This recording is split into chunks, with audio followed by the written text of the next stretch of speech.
How to create or delete a directory using the FileZilla FTP client. Click on the icon of FileZilla client to open it. In the Quick Connect bar, enter the host name in the host field. It is your domain name. Now enter a username in the username field and password into the password field.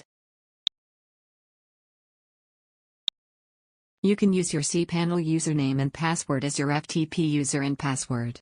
You may leave the port field empty if your login information doesn't specify a certain port to use. Now click on the Quick Connect button. The server pane is now displaying files and directories on the connected server. Double-click on the public HTML directory to open it.